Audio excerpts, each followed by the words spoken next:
Bonjour, c'est Musky, vous vous souvenez? C'est moi qui serai chien de traîneau quand je serai plus grand, comme mon papa et ma maman. Et cette année, comme j'ai que 6 mois, je suis encore trop petit pour pouvoir commencer à m'entraîner, mais j'ai eu le droit d'aller voir l'Odyssée des chiens de traîneau. C'est une course super difficile qui se court dans les montagnes pendant 12 jours et qui fait plus de 400 km. Tous les ans, il y a une trentaine de traîneaux au départ. Ça veut dire plusieurs centaines de chiens. Mais croyez pas qu'ils se ressemblent tous avec un gros poil épais et des yeux bleus. Non, non, non, non. Il y a plein de races différentes dans la grande famille des chiens de traîneau. On va essayer de faire connaissance avec eux et de voir tous ces chiens différents. Mais pour l'instant, chut, la course va bientôt commencer et tous les jours, avant le départ, les organisateurs expliquent aux chiens et aussi aux mushers, ceux qui conduisent les traîneaux, comment va se passer l'étape. C'est bien la bonne. Bonjour à toutes et à tous. Donc pour l'étape d'aujourd'hui, 27 km et 1000 mètres de dénivelé positif. Donc le départ se trouve à 200 mètres, donc en bas de la station, on monte une piste verte et à partir des sapins, on prend une route forestière. La neige est plutôt bonne. Ensuite, on rejoint les pistes de ski de fond. Donc là, c'est à partir de là, c'est damé. Ensuite, on rebascule par le même chemin et on redescend par la même route jusqu'à l'arrivée. Chaque année, si les meilleurs chiens de course viennent ici à l'Odyssée, c'est parce que c'est une course super importante. Mais ils viennent là aussi parce que la montagne est drôlement belle. Là justement, avant-hier, il a neigé. Alors la montagne, elle est toute blanche, toute magnifique. Mais comme il y a aussi du soleil et un grand ciel bleu, eh ben en 2 jours, la neige, elle est tombée des sapins et on voit le vert des arbres et c'est encore plus joli. Ici, le paysage, c'est comme une vraie carte postale. Mais tout le monde prend pas le temps d'en profiter. Il y en a, ils sont pas là pour rire, il y en a, ils sont là pour la gagne, et puis voilà quoi. Après, chacun son truc. Disons que nous, avec nos chiens nordiques, par rapport à l'Eurohound et tous ces chiens un peu à la Skanowski et tout ça, je dis pas qu'on ne fait pas le poids, mais c'est quand même des chiens qui sont beaucoup plus rapides que les nôtres.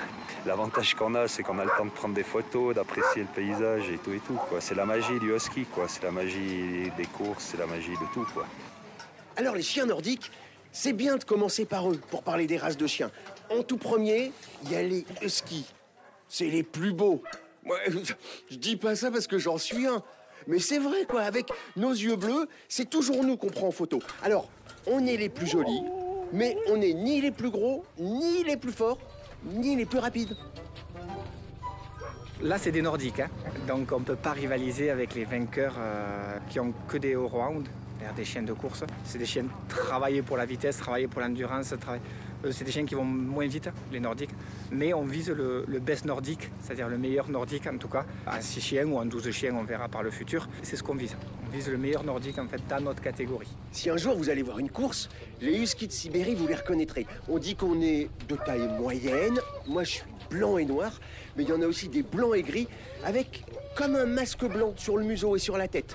Des oreilles en triangle, bien dressées, et une fourrure très épaisse pour résister au froid. De toute manière, ils sont obligés de se ressembler par rapport aux standards de la race, pour qu'ils aient le droit de courir dans la catégorie ski. Puis après, c'est vrai que chacun a son caractère. Il y a des chiens qui sont plus calmes, d'autres plus nerveux, d'autres plus intelligents. C'est comme chez nous, chez les humains, il y a des caractères totalement différents, mais tout ça, ça vit en osmose et en liberté. Alors, en liberté, oui, mais pas pendant la course. La liberté, c'est à la maison, dans le grand parc qui sert de chenil. Et l'osmose, ça veut dire que tout se passe bien et que tout le monde s'entend bien. Alors des fois, avec les huskies, c'est pas toujours simple.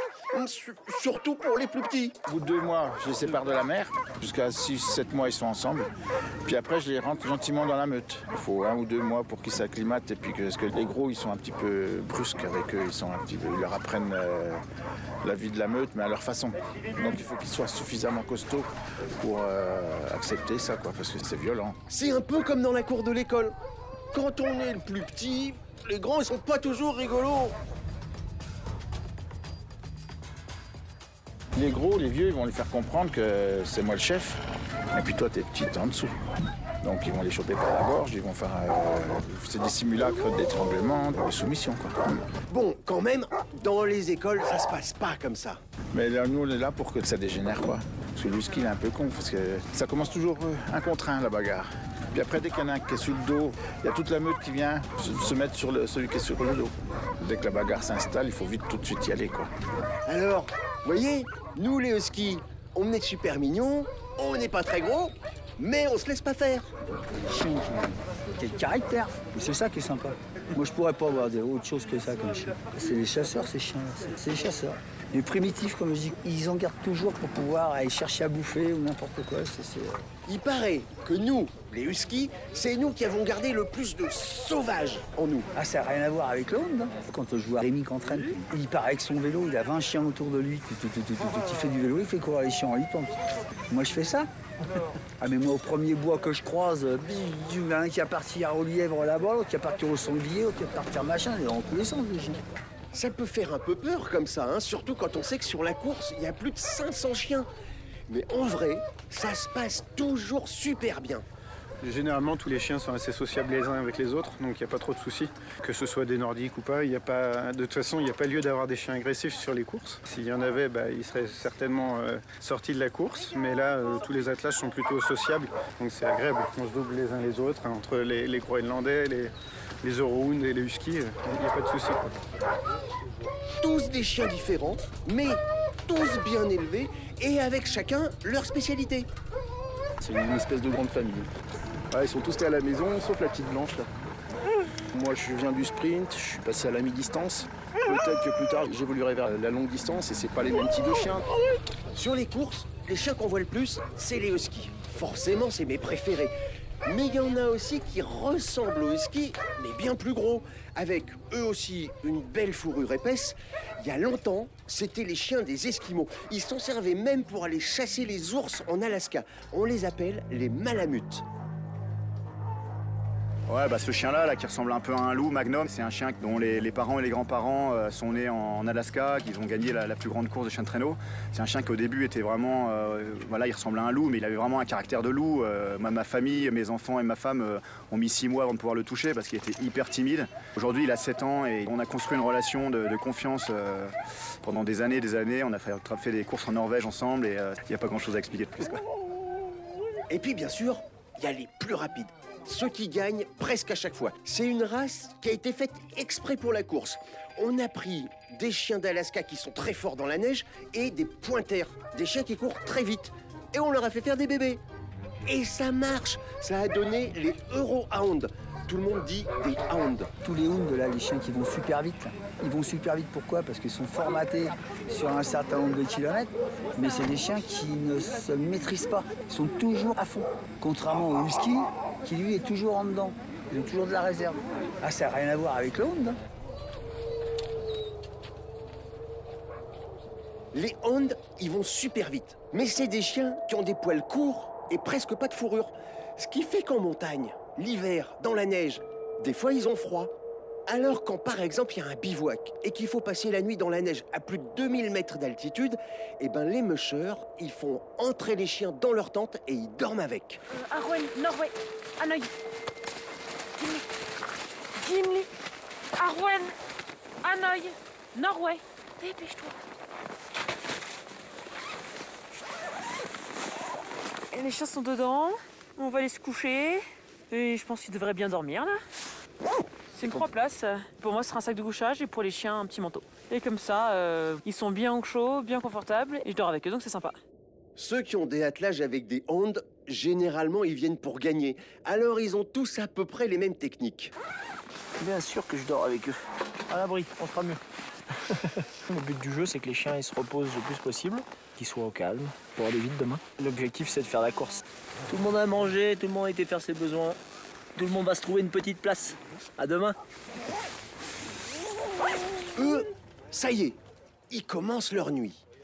Et pendant ce temps, un peu plus loin, ceux qui sont un peu moins là pour gagner, ils sont encore en train de faire leur lit et ils vont dormir, tous ensemble, comme des trappeurs. Voilà, tiens. Voilà. Ah, j'ai de la paille pour pas qu'ils aient froid. Et puis voilà, pour bien qu'ils récupèrent ses nuits.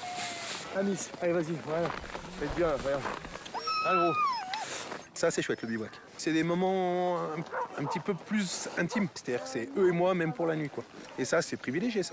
Ils savent très bien qu'à côté, c'est des concurrents, c'est pas des menaces. Donc, du coup, ils vont les ignorer. Et puis, ça va être que moi, là. Je mets de la paille et je dors avec eux. Là, on est vraiment dans le coin de ceux qui viennent pas que pour la compétition. Il y a déjà un grand brasero qui flambe tout près du campement et chacun profite des chiens, de l'endroit et de l'ambiance. On n'est pas dans les premiers, mais on est arrivé bien. Les chiens, ils sont en forme, ils savent qu'on va bivouaquer là. Ils se posent, ils vont faire leur tini tranquillement dans la paille là. Et puis, ils vont passer une belle nuit. Comme ça, il fait même pas moins 15, je pense. C'est les moments les plus magiques qu'on passe ensemble. Les chiens et le musher, c'est vraiment des superbes moments. Et puis après, nous, on va se boire un bon petit coup entre amis. On va faire péter les bouchons, comme on dit. Et voilà, on va se la faire belle. L'Odyssée des chiens de traîneau, elle dure 12 jours. Revenez quand vous voulez. Dans le prochain épisode, je vais essayer de savoir comment les mushers, ils arrivent à parler à leurs chiens et à se faire comprendre pour réussir à diriger le traîneau.